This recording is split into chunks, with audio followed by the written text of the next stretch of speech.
10절, 11절 보도록 하겠습니다.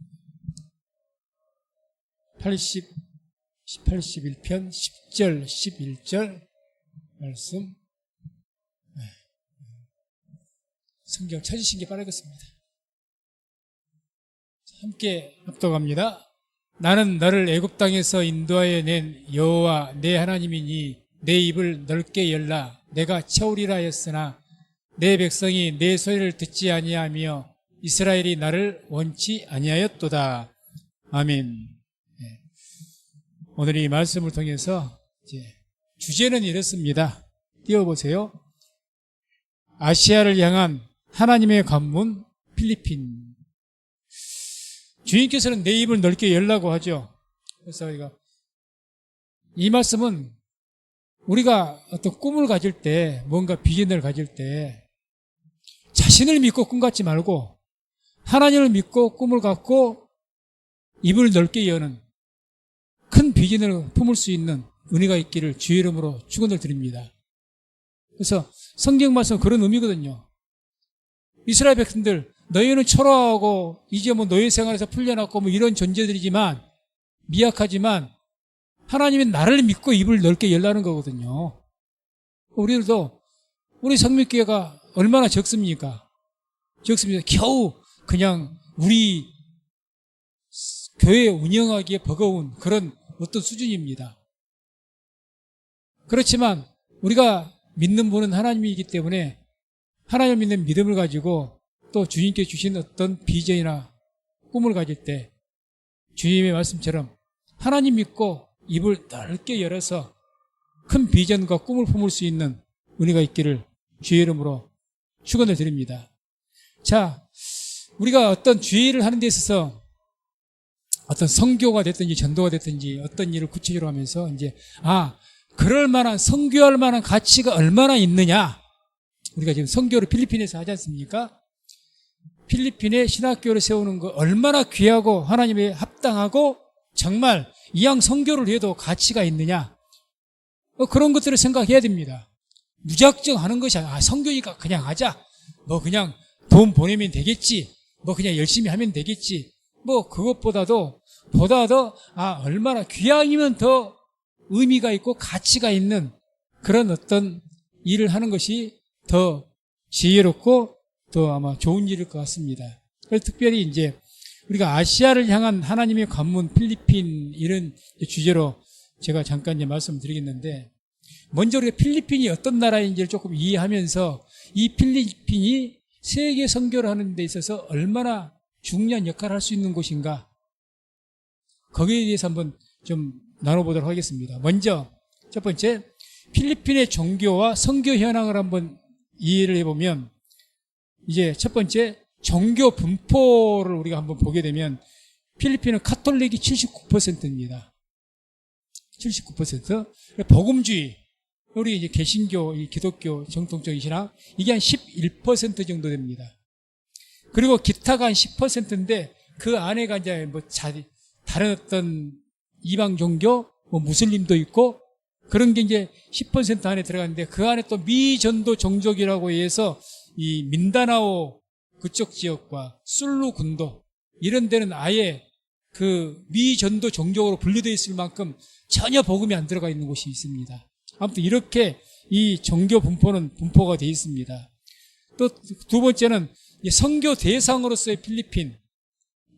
필리핀을 우리가 거기에서 신학교를 세우고 복음을 전하는 그런 대상으로서 필리핀을 우리가 보게 되면, 이 필리핀이라는 나라는 국민성이, 복음 수용성이 굉장히 높은 사회입니다. 복음을 받아들이는 수용성. 왜? 일단 카톨릭이 밑바탕에 깔려 있으니까 그 어떤 카톨릭이 우리가 볼 때는, 우리 한국 수준에서 봤을 때는 이단이라고 하는데 그 바탕은 있잖아요. 기독교라는 바탕이. 그래서 굉장히 어떤 수용성이 높다는 거죠. 우상이라든지 무슬림적이라든지 그런 데는 아예 받아들이진 않죠. 근데 여기는 그런 수용성이 굉장히 높습니다.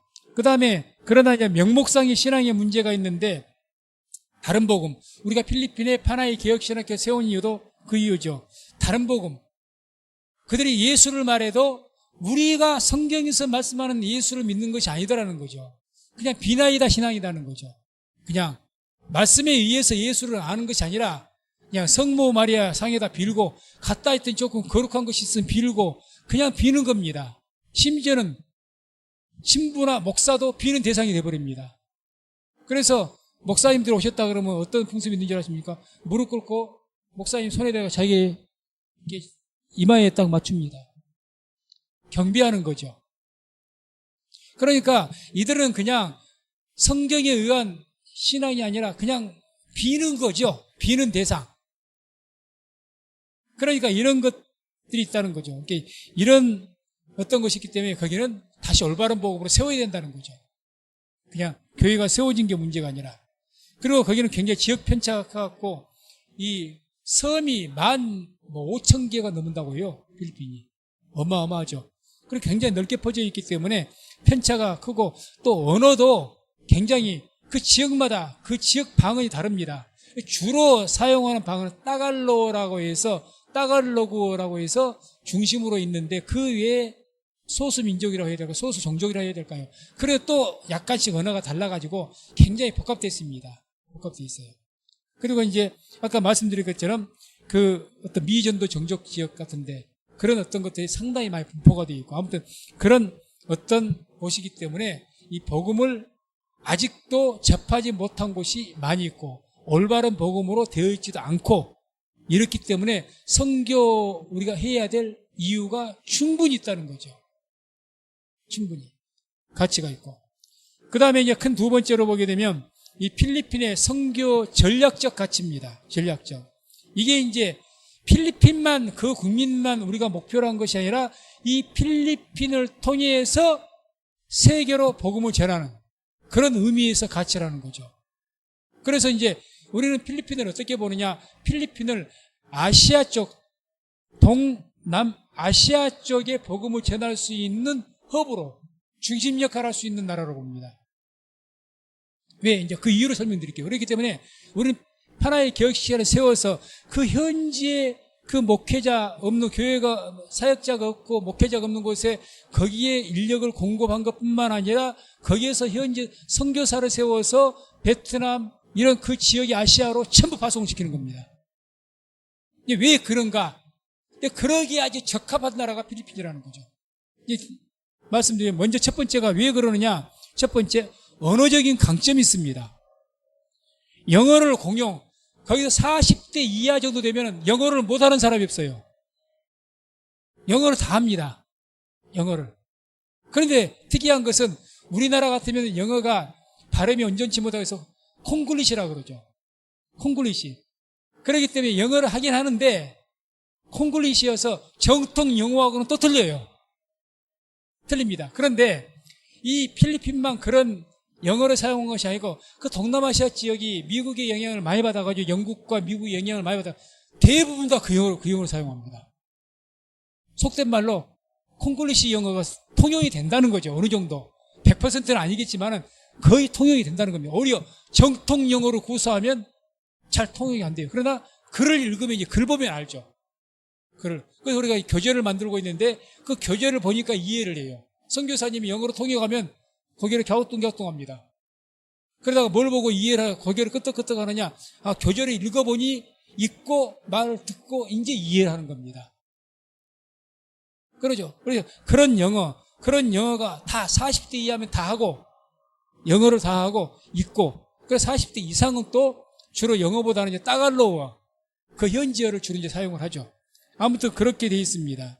그래서 이쪽 지역에 이제 이 필리핀 이 지역에는 그런 언어의 어떤 강점이 있기 때문에 어떤 그 지역의 젊은 학생들을 이렇게 키워서 장차 목회자로 키우고 선교사로 키우기에 굉장히 어떤 이 젊은 사람들 층이 두텁기 때문에 굉장히 그런데 유리한 조건을 가지고 있습니다. 우리나라는 젊은 사람이 적죠. 필리핀이 젊은 사람이 굉장히 많습니다.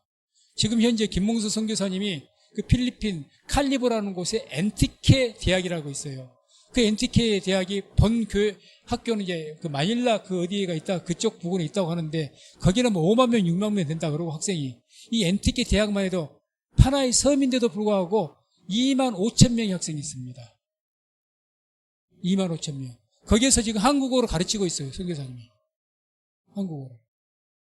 한국어 배우려고 굉장히 열심입니다. 우리 신학생들도 나도 작년에 갔다가 신학생이 나한테 지나가니까 나한테서 뭐 종이를 보여줘요. 보니까 목사님 수고하셨어요. 한글로 써놨어요. 그래 나도 보여줍니다. 지금 한국어로 자기들 막 배우려고 이렇게 쓴다는 거예요. 그래서 아무튼 그런 여러 가지 것들이 있습니다. 그래서 아주 신학생들을 유치하는데 굉장히 특히 젊은 사람들을 하는데 굉장히 특별히 한국이 당연히 하나님 은혜 가운데 복을 받아서 한국에 대한 이미지가 굉장히 좋습니다. 좋아요. 그래서 이렇게 한다 그러면 굉장히 관심 가지고 우리 청강생들이 있을 정도로 바로 작년에 10월 달인가 내가 될 날이 없었는데 그때 선교사님한테 연락이 왔어요. 청강생이 있는데 학교 지금 교사인데 이제 우리가 12월까지 그 강의를 하잖아요. 12월까지 하니까 방학 때 와서 듣겠다고 하는 한번 들어보겠다는 교사가 있다는 거예요. 청강하고 있다고. 그래서 아무튼 관심이 굉장히 많죠. 아무튼 그런 어떤 언어적인 강점이 있어가지고 영어 특별히 이게 이제 계속 그 이야기 나옵니다만. 그래서 가면 그런 영어 어떤 유형이 베트남, 방글라데시 그쪽 위쪽으로 쭉 그쪽으로 많이 통용이 된다는 거예요. 그래서 아무튼 그런 유형성이 있다. 그 다음 문화적인 강점 두 번째. 다문화 수용성이 굉장히 높은데 필리핀 사람들은 이주한 사람들도 많고 해외로 노동 가는 사람들이 굉장히 많아요. 어려우니까 돈 벌기 위해서. 이렇게 어려움부터 그렇게 하다 보니까 굉장히 여러 가지 문화를 풍부하게 경험을 했습니다. 그래서 그런 어떤 다른 문화를 수용할 수 있는 그 수용성이 굉장히 배타적이 아니란 말입니다. 쉽게 표현해서. 굉장히 높아요. 그러니까 이 사람들은 필리핀 사람 어디에 가든지 이 동남아시아 쪽에서 얼마든지 가서 적응할 수가 있고 쉽게 뭔가를 할 수 있는 그런 유형의 민족이라는 거죠. 그런 것이 있고. 그리고 이제 여기는 또 강점이 공동체 문화, 족장 문화라 그러죠. 쉽게 말하면. 우리가 지난번 작년에 6월 달에 우리 신학교를 개교식을 했을 때 거기 지역을 관장하는 거기서 바랑가이 캡틴이라고 그래요. 바랑가이 캡틴. 그래서 이분이 거기에 사법 행정권을 다 갖고 있습니다. 그 지역을 관장을 해요. 그래서 거기서 행정적인 어떤 일을 처리하려면 그 바랑가이 캡틴을 통과하지 않으면 될 일이 없습니다. 그래서 아무튼 그 옛날부터 그 족장 문화가 있어갖고 굉장히 거기에 대한 어떤 복종심 이런 것들이 충성심이 많습니다. 그런 것이 이제 훈련이 되어 있는지 지금 우리 신학생들도 굉장히 헌신도나 충성도가 높습니다. 뭘 시키면 굉장히 잘해요. 굉장히 잘합니다. 뭐 우리 젊은 층 같이 그냥 뭐 또 위 어른의 말에 대해서 반감을 가진다든지 거부한다든지 아니요. 안 그렇습니다. 안 그래요. 목사님이 선교사의 말하면 이유가 없이 합니다. 그리고 충성합니다. 굉장히 그런 어떤 것이 높아요. 높습니다. 그 다음에 이 종교적인 대화에도 아까 말한 것처럼 굉장히 개방적인 태도를 가지고 있죠. 여러 가지 문화를 접해했던 사람들이기 때문에 그런 것들이 그게 물론 단점도 될 수가 있죠. 너무 이단적이고 잘못된 것을 쉽게 더 받아들일 수 있다는 단점도 있겠지만 아무튼 우리 기독교 복음이 우리가 전해졌을 때 그걸 뭐 거부한다든지 배척한 이런 것은 거의 없다는 거죠. 무슬림 지역이고 그런 지역만 아니라면 아무튼 그런 어떤 강점이 있다는 거죠. 지정학적인 위치, 어떤 지리적인 위치도 이 동남아시아와 태평양을 잇는 그 중심 지역입니다. 이게 원래는 이제 지도로 보면 참 좋은데 여기 바로 필리핀 그쪽 바다 건너 조금 올라가면 바로 중국이 있습니다.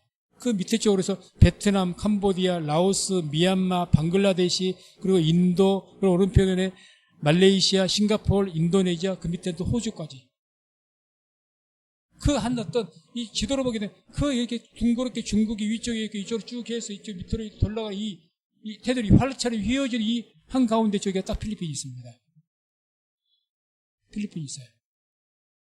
지리적인 그 위치 중요한 건 아까 말한 것처럼 이 어떤 콩글리시라고 말하시던 그 영어 이게 대부분 통용될 수 있는 곳이 그쪽 지역의 나라들이 대부분 통용이 될 수 있다는 거죠.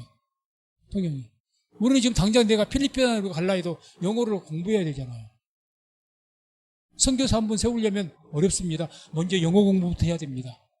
또 그 현지 따가우로 배워야 됩니다. 굉장히 많은 절차도 복잡하고 시간도 걸리고 비용도 굉장히 많이 들어가고. 그럼 거기는 뒤에 말씀드리죠. 그게 아니다는 거죠. 그게 아닙니다. 그래서 아무튼 지금 현재 필리핀 교회가 그래도 개신교가 아까 말한 것처럼 11%밖에 안 되는, 적지만은 이제 그 적은 교회들이, 예전에는 필리핀이 이제 막 다른 데 선교팀이 와갖고 도움받고 이런 교회에서 지금 조금씩 인식이 바꿔져갖고 보내는 교회로 전환점을 가지고 있는 시기이라는 거죠. 전환점을. 조금 더 잘한 교회, 그런 큰 도시에 있는 그 교회들은 이제는 자기들이 이제 오히려 선교사를 파송하려고 하는 그런 어떤 마인드를 가지고 있는 그런 어떤 것이 있다는 거죠. 그래서 아무튼 이 아시아 이쪽 지역으로 선교의 허브로서의 어떤 발전이 굉장히 높은 그런 곳이 지금의 필리핀 지역입니다. 그리고 이제 우리가 세 번째는 필리핀 신학교와 사역자 양성 비전. 우리가 필리핀에 신학교를 세웠습니다. 사역자를 키우기 위해서. 그 비전, 이제 첫 번째가 신학교의 선교적인 역할이 있습니다. 선교적인 역할. 신학교의 선교적 역할. 신학교에서 가장 먼저 하려는 게 뭐냐? 물론 목회자 세우고. 그런데 거기 현지에 필요한 목회자만 세우려는 것이 목적이 아니라 거기에서 필리핀에서 베트남으로 방글라데시로 이런 데로 선교사를 파송할 수 있는 선교사까지 양성하는 것이 목적입니다. 지금은 아직 그 과정이 없어요. 아직 그것을 지금 이제 졸업자가 있어야, 이제 아직까지 5년이 안 됐기 때문에 졸업자가 생기고 최소한 3년, 4년이 흘러야 그 정도가 돼야 거기에서 이제 그 중에서 그래도 선교적인 자기 나라보다도 선교하겠다는 사명을 가진 사람들은 세워야죠. 그렇게 해서 양성하려고 하는 거죠. 그렇게 해서 이제 지역교회, 필리핀의 지역교회 사역자나 어떤 목회자나 그렇게 해서 세워서 인력을 공급하고 동남아시아 지역에 선교사를 양성해서 파송하는 것. 그래서 우리 신학교는 단순히 그냥 필리핀에 있는 교회를 세웠는데 교회가 목회자가 없네? 그러니까 빨리 목회자를 세워야지. 거기가 첫 번째지만 더 나아가서 이제 그 필리핀 그 위아래로 옆으로 있는 그 지역에 선교사를 파송하는 것. 여기에 중대한 목적을 가지고 있다는 거죠. 그 일을 이제 하려고 계속해서, 그래서 이제 뒤에 이제 쭉 말씀 나오지만 그런 어떤 것을 계획을 가지고 있습니다. 그다음 두 번째, 신학 교육의 장점이 있어요. 장점. 신학 교육. 영어 기반 교육으로 아주 세계 선교에 용이합니다. 왜? 영어가 본바탕이 돼 있어요. 어찌됐든 간에. 그래서 세계 언어가 영어 아닙니까? 그러다 보니까 굉장히 그런 점에 있어서 언어적으로 굉장히 유리한 점을 가지고 있습니다. 이제 이걸 대비한다면 한국에 비해서, 한국 목회자나 선교사에 비해서 훨씬 더 낫다는 거죠. 그런 어떤 용이한 이점이 있고, 또 서구 아시아 신학의 접점 지역이다. 그러니까 이 필리핀은 특히 서양의 어떤 신학이나 동양의 이쪽 신학, 이런 모든 것들이 함께 어떤 자라온 그런 어떤 바탕이 있기 때문에 굉장히 어떤 신학적인 발전을 할 수 있는 그런 어떤 깃들이 돼 있다. 아무튼 이렇게 말할 수가 있고, 그 다음에 이제 결론적으로 이 필리핀 신학교 신학생들은 또 선교사를 키우는 것은 국내 선교사에 비해서 비용 대비 대단히 높은 교육 효율성을 가지고 있습니다. 자, 이렇게 보죠. 한국에서 저기 방글라데시, 베트남 선교사 한 사람 파송시키려면요, 굉장한 교육과 굉장한 비용이 들어갑니다. 근데 거기는요, 신학교 졸업만 하면 바로 파송을 해버립니다. 어느 정도 언어가 소통한다니까요. 베트남 사람 베트남 말을 하지만 그 바탕에 거기도 콩글리시가 있다는 거예요. 거기도. 그러다 보니까 거기에서 이게 통용이 된다는 겁니다. 필리핀 사람과 베트남 사람이. 작년에 우리가 이제 제가 갔을 때 9월 달에 갔을 때 보성에 있는 강진호 목사님이라고 이제 제 신학교 제자인데, 여기가 남편이 장갑 공장을 했어요. 거기에서 일했던 베트남 여자분이 계셨습니다. 그 장갑 공장이 이제 은퇴하면서 문을 이제 닫았어요. 닫고 은퇴하면서 공장을 정리했죠. 그러면서 이 여자분이 필리핀으로 돌아갔습니다. 필리핀으로 돌아갔는데 이 필리핀으로 돌아간 이런 것처럼 지금 그 어떤 그런 분들은 한번 이분들이 어떤 필리핀이든지 또는 이런 분들이 베트남에서 선교를 한다. 그러면 이분들은 바로 신앙만 공부하고 과정만 갖추면 바로 파송이 가능하다는 거죠. 우리는 선교사 훈련을 거쳐야 된다니까요. 언어부터 하나하나. 근데 그분들은 바로 파송이 가능합니다. 그리고 이런 어떤 이 비용적인 것도 대단히 저렴합니다. 덜 들어간다는 거니까 여기에서 베트남이나 어디로 파송하는 그 비용, 한국 사람이 가는 것보다는 훨씬 이 필리핀 사람들을 가르치고 성장시켜서 다른 나라로 제3국으로 파송시키는 것이 훨씬 더 효율성이 있다는 이야기죠. 무슨 말인지 이해하시겠죠? 그래서 그런 의미가 있기 때문에 이 필리핀 지역, 특별히 여기에서 신학교를 세워서 이분들을 세워서 지역의 목회자를 양성을 하고 또 그쪽 인접 지역의 나라에 파송하는 것. 이게 굉장히 유리한 조건이 많다는 겁니다. 그래서 이 동남아시아 지역, 그쪽 지역의 선교사를 파송하는데 참 최적이다. 이렇게 볼 수가 있는 겁니다. 이건 뭐 우리 개인의 생각이 아닙니다. 이런 선교학적에서 연구된 내용들이에요. 제가 말씀드린 것은.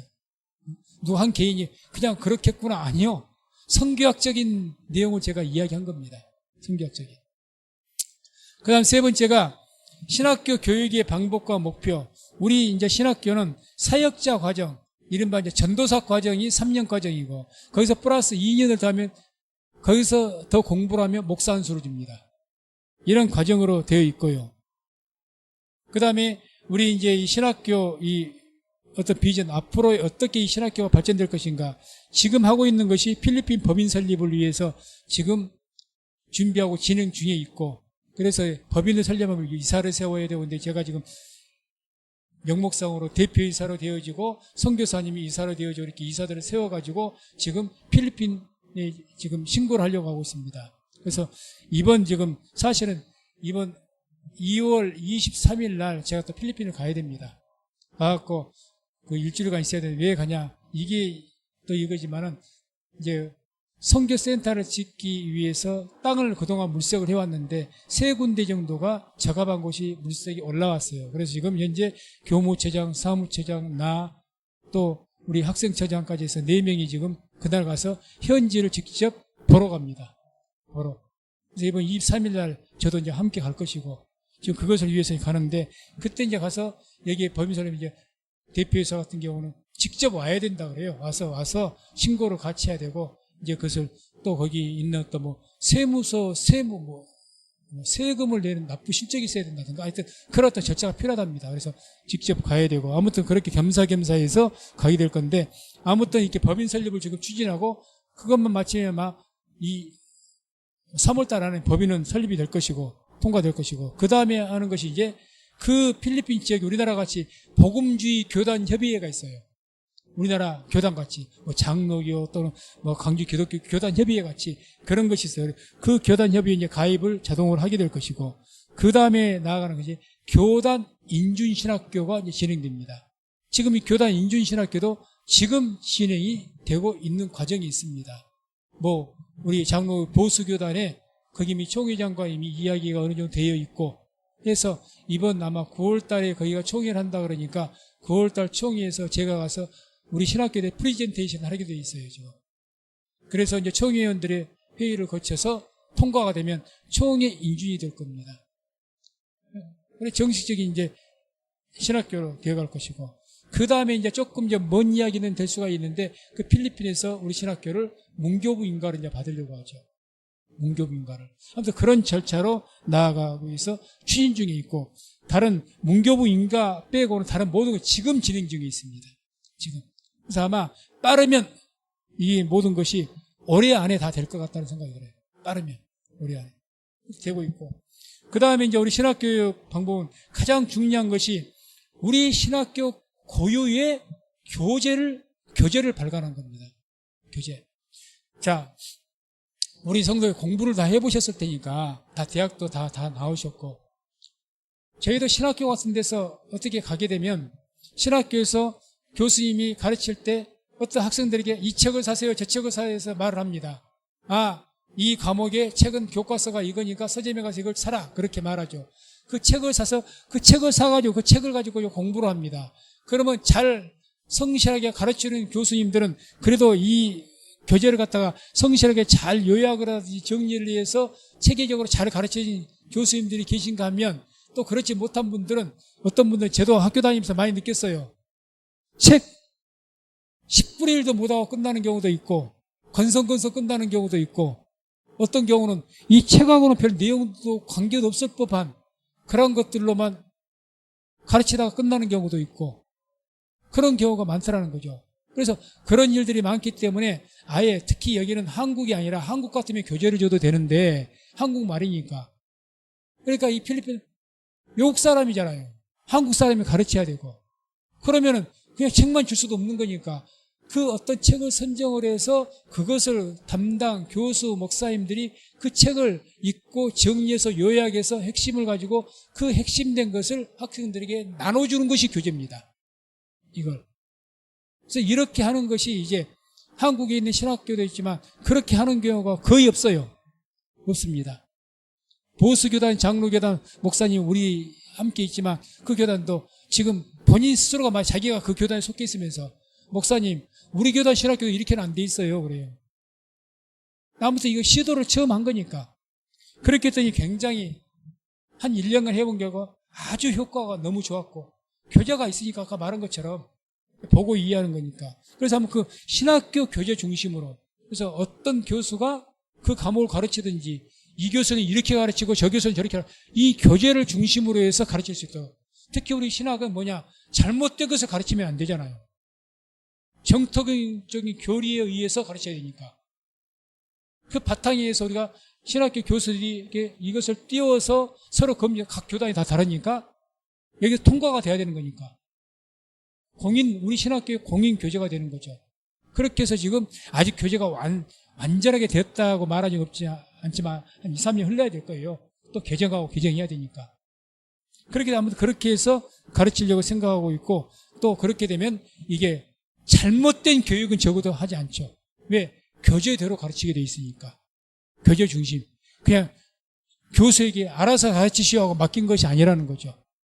아무튼 그렇게 하려고 하고 있습니다. 그렇게 하고 있고, 그렇게 해서 이제 우리가 정통적인 신앙을 가르쳐서 거기에 목회자를 세워서 정통적인 복음을 가지고 주의 종들을 키우게 만들고, 그 현지 사역자를 세워서 공급을 하고, 또 그런 사역자들 선교사를 세워서 각 아시아 쪽 그 다른 나라로 선교사로 파송하는 것, 이런 목표를 가지고 나아가고 있습니다. 그래서 아무튼 우리의 개념은, 우리 필리핀 신학교의 개념은, 이 신학교를 세우면서 어떤 비전과 목표를 가지고 나아가느냐, 이 필리핀을 아시아 지역의 선교적 허브의 어떤 그 나라로, 그래서 이 아시아 지역의 복음을 함께 전할 수 있는 그런 어떤 전진 기조로 만든다는 것, 이게 이제 우리의 야무진 꿈이죠. 야무진 꿈. 그렇게 해서 기도하면서 나오고 있습니다. 그리고 이제 큰 네 번째, 필리핀 선교의 실제적인 적용. 그 선교를 어떻게 구체적으로 할 것이냐, 그거죠. 어떻게 그런 비전과 목적이 있는데 어떻게 할 것이냐. 먼저 사역 영역, 우리가 사역할 영역 지금 하고 있고 하지 않지만 앞으로 하려고 하고자 하는 그 어떤 사역 부분들이 있는데, 그 첫 번째가 지금 하고 있는 신학교 사역이죠. 신학교 사역. 그래서 사역자, 목회자, 선교사 양성하고 필리핀 지역과 선교 지역에 신학교를 설립하고, 이렇게 신학교가 이 파나이 지역만 세운 것이 아니라 필리핀 다른 지역에도 계속 신학교 세워나가야 돼요. 섬만 해도 15,000개가 있다 있지 않습니까? 그 중에 큰 섬이 2, 3천 개 된다. 다 신학교 세워져야죠. 왜? 교회가 있는 곳마다 우리나라가 신학교가 세워져야죠. 세워져야 되고, 거기가 필리핀에만 신학교 세운 것이 아니라 가는 곳마다 선교사가 파송된 곳마다 베트남, 방글라데시 어디가 됐든지 간에 우리가 똑같은 체계를 가지고 가르치고 체계를 가지고 양성할 수 있는 그런 신학교를 각 지역에 동남아시아 지역에 다 이제 세워가고자 하는 것이 어떤 그런 일을 하고자 하는 거죠. 그래서 이제 특별히 신학교 사회에서 한국어학과를 개설해서 학생과 청년들을 이렇게 모집해서 그래서 지금 올해부터 이제 그렇게 할 겁니다. 올해 9월 달부터. 올해 9월 달에 우리가 수련의 기간이거든요. 공부하는 기간이 아니고 뭐 기도하고 이제 메시지 듣고 또 이렇게 수련하는 수련의 기간인데 이런 기간을 통해서 거기에 있는 그 지역에 있는 중고등학교 학생들 한국어를 배우고 싶어하는 많거든요. 그들을 모집해서 한국어를 가르치면서 복음도 전하는 그러니까 그런 어떤 계획을 가지고 있는 거죠. 그렇게 해서 계속해서 지금 엊그저께 선교사에 통화해 본 거가 올해 신학생들을 어떻게 채워지겠냐 이렇게 했더니 12명 정도 아이 목사님 얼마든지 있다는 거죠. 얼마든지. 지금 고등학교나 이게 50팀이라 해서 우리가 예배될 때마다 고등학교 중학생 얘들이 나와서 찬양으로 막 아마 동영상만 보신 적 있을 겁니다. 얘들이 중고등학교 학생들이거든요. 막 그렇게 50팀이 있었고 하는데 이 애들이 대부분 그 애들은 전부 신학교 가겠다 그런데 꼭 우리나라 옛날에 한참 뭐 선교사계 됐다고 붐이 일어났을 때 있잖아요. 그런 유사한 일이에요. 막 은혜 받고 그러면 다 신학교 가고 싶다는 거야. 그런 일들이 많다는 거죠. 아무튼 그렇게 해서 할 것이고 그리고 이제 사역하는 것이 지금 현재 신학생 전원을 갖다 우리가 후원금을 지금 지원하고 있죠. 후원금을. 매달 5만 원씩 해서 이제 오늘 아침에도 어떤 목사님 전화해서 우리 교회에서 뭐 6명 이렇게 해서 하겠습니다. 이렇게 해서 또 약정해서 하겠다고 그래서 보내겠다고 이제 연락 오고 그래요. 아무튼 그렇게 해서 후원금뿐만 아니라 정말 신앙적으로 발전성이 있고 그런 학생들에게는 장학금을 수여해서 1년에 한 번 그렇게 해서 더 격리하고 키워나갈 수 있는 그런 어떤 계획을 가지고 있습니다. 그 다음에 뭐 교회 개척사역 그래서 계속 신학교에서 우리 선교사님 통해서 또 사역자를 통해서 계속 그래서 교회가 개척도 우리가 약 500만 원 우리는 450만 원인가요? 했고 이번에는 500만 원 주고 이제 교회 세웠다고 우리 때는 450만 원 주고 했거든요. 교회를 또 2개가 더 세워졌는데 이렇게 세워요. 이런 교회를 세워 나가는 일 계속 하게 될 거예요. 교회가 세워지기 이전에는 기도처를 먼저 하게 됩니다. 이 기도처라는 곳은 이제 사역자들 지금 신학을 완전히 졸업하지 않는 학생들이 가서 거기서 사람들을 모아다가 집에서 이렇게 기도 모임 가지고 예배드리고 이렇게 하는 것이 기도처거든요. 이게 커지면 다음에 교회를 세우는 겁니다. 이게 커지면 이제 선교사님이 우리한테나 다른 분들한테 이야기하죠. 이렇게 이제 이 지역에 교회가 하나 세워졌으면 좋겠습니다. 이렇게 요구했기 때문에 그 두 교회를 이번 우리 신학교에서 세우게 된 거죠. 요청이 들어와서. 그렇게 교회를 세우나 그 일들을 계속 할 겁니다. 교회 개척을. 그 다음에 학생, 청년, 캠퍼스 사역. 그래서 지금 올해 그것도 6월달 지금 될지 그 날짜가 아직 안 정해졌는데 그런 모든 것들을 할 때 이 돌아가면서 어떤 그 지역에 전도 집회 있게 한다든지 청년들 통해서 또 청년 캠프, 학생의 캠프 우리나라 여름성경학교하고 비슷해요. 그렇게 집중적으로 믿지 않는 학생들까지 해갖고 이렇게 해서 캠프 열어서 2박 3일 이렇게 해가지고 복음 전하고 훈련시키고 이렇게 하는 것 그런 일들도 이제 올해 한 번은 할 것이고 그 다음에 이제 지역 개발 사역 우리가 생각하고 있는데 뭐 교회 개척 지역 그 성도가 있지 않습니까? 교회를 개척해서 교회 하나 세워지잖아요. 그럼 아무튼 50명이 이랬든 60명 거기 성도도 있는 그 지역 그 마을 그 지역을 중심 그 마을 주민들 교회에 나온 분들뿐만 아니라 그 지역의 주민들에게 이제는 그 나라가 젊은 사람들 직장 일할 터가 없어요. 쉽게 말하면 그냥 나온 거 먹고 살아요. 그래서 논을 이렇게 밭이나 논하는 것도 우리 같은 체계적인 농학이 있어 농업적인 기술적인 뭐가 있어갖고 체계적으로 농업 관리를 한다든지 뭐 어업 관리 이게 없어요. 주먹구구식입니다. 그러니까 힘든 거예요. 그래서 이제 그런 분들에게 이미 이것도 진행되고 지금 다른 교회 어떤 성도들 통해서 이야기가 되고 있습니다. 농수 축산업에 대한 그 어떤 기술을 가르쳐 주는 거.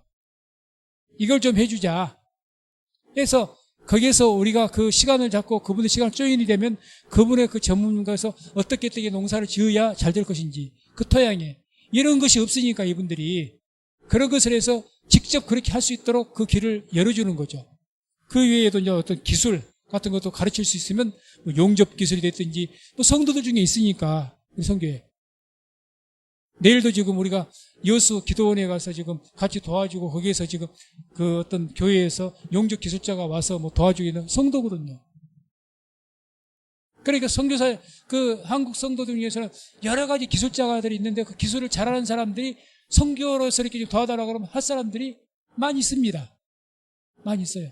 그런 분들을 통해서 와서 기술도 좀 가르쳐주게 만들고 한마디로 무슨 말이냐 그 지역 사람들이 지금 못 살고 이렇게 힘든데 그런 제반적 인프라적인 것이 없으니까 점점 더 못 살아요. 특히 섬 지역은 더 그런다는 거죠. 그래도 더해지 쪽으로 가면 저는 안 가봐서 모르겠어요. 그런 것들이 많을지 모르겠는데 시골이나 이런 변두리 쪽은요 아예 그런 것이 없습니다. 아예. 그러니 그 지역 사람들은 그냥 뭐 있는 그대로 옛날 해오던 그대로 그냥 살아요. 삽니다.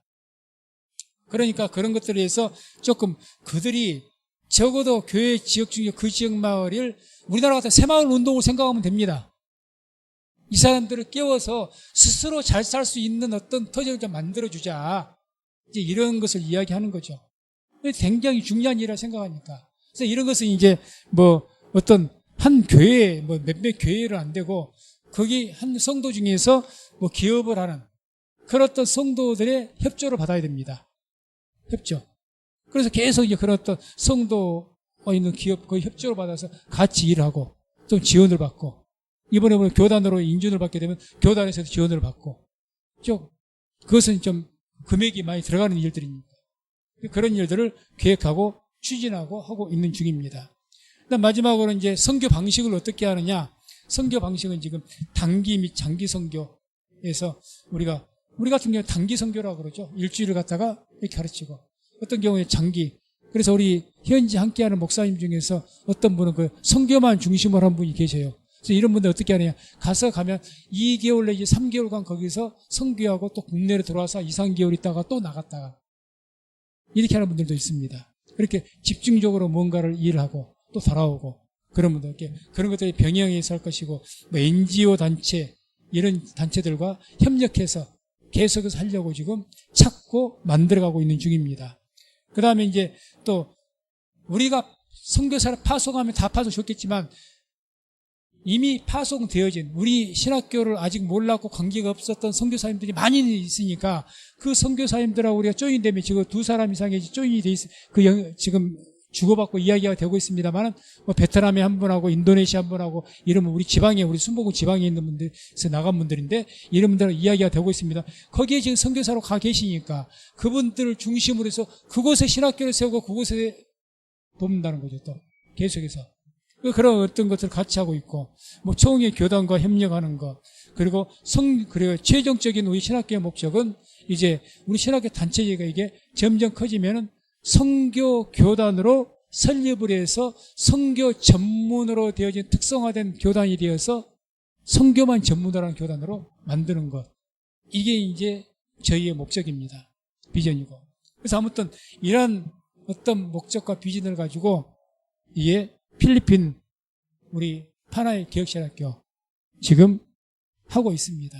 그래서 단순히 우리가 하는데 그냥 가서 신학 세우자 그냥 하는 것이 아닙니다. 나름대로 항상 한 달에 한 번씩 모이는데 함께 기도하면서 이런 이야기가 어떻게 구체 실현할 것이냐. 이제 우리가 힘이 닿는 대로 해 나가야 되니까 지금 진행 중에 있고 진행할 것이고 진행될 것입니다. 될 거예요. 물론 하면서도 많은 어려움이 있겠죠. 그래서 우리 성도님들이 지금 우리가 필리핀 신학교 여기를 우리가 돕고 협력하고 있는데 기도하고 있는데 이 신학교가 이런 방향으로 나가려고 하고 있구나. 이런 것들을 성도님들이 아시고 함께 기도해 하시고 협력해달라고 오늘 이렇게 말씀을 드린 겁니다. 성도님들. 그래서 이 필리핀 선교는 아시아 지역 전체를 아우를 수 있는 우리가 큰 비전으로 보게 되면 장차 큰 역할을 할 수 있는 그 지역입니다. 거점 지역 자체가 또 여러 가지 문화적인 거, 언어적인 강점들이 있어가지고. 그래서 그런 여러 가지, 지금은 아주 하나 미달이 자그마하게 정말 작지만 이것이 하나님께서 역사하시고 우리가 계속 그 하나님 인도하신 가운데 나가다 보면 저는 창대하게 될 수 있는, 또 크게 확장될 수 있는 그런 은혜가 있을 줄로 믿습니다. 우리는 그런 꿈을 가지고 비전을 가지고 나가고 있습니다. 이 어떤 선교적인 비전과 꿈에 우리 성도님들께서도 함께 해주시고 함께 기도해 주시고 협력해 주셔서 또 이 우리가 처음 세운 이 신학교를 통해서 하나님의 그 뜻이, 하나님의 그 비전이 우리를 통해서 이루어질 수 있는 은혜가 있기를 주의 이름으로 축원을 드립니다. 기도하겠습니다. 하나님 감사합니다.